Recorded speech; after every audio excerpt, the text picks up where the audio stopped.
in the 9 senates, a total sum of about 23.5 trillion was brought before the Senate for the Senate to, is it concur? To approve. Or approve.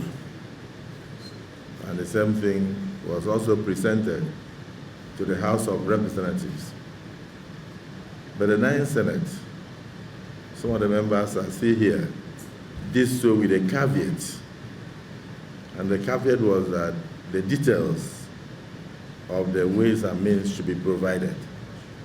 By the time the 10th Senate came, we were now saddled with the responsibility of looking at about 7 trillion.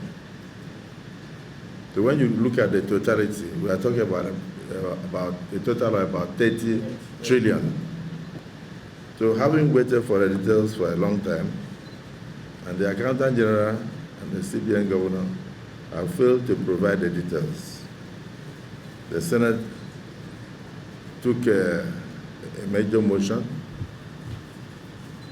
and then decided to set up an ad-hoc committee to look into these ways and means, and particularly look at how the expenses were done.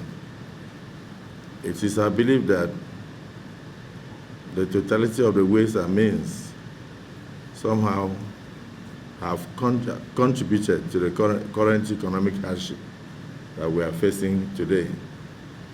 And that it is incumbent upon us as representatives of the people to look into these issues, know what items, in fact, let us say we should want to unbundle the expenditures involved in the ways and means and see whether they were judiciously utilized.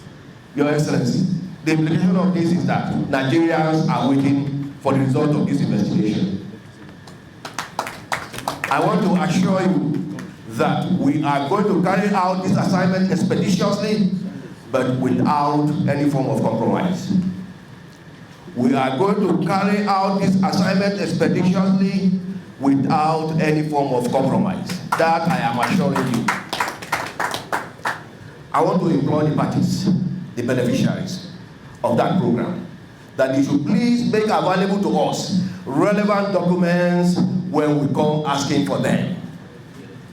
I equally want to employ them to make themselves available whenever we call them for interface.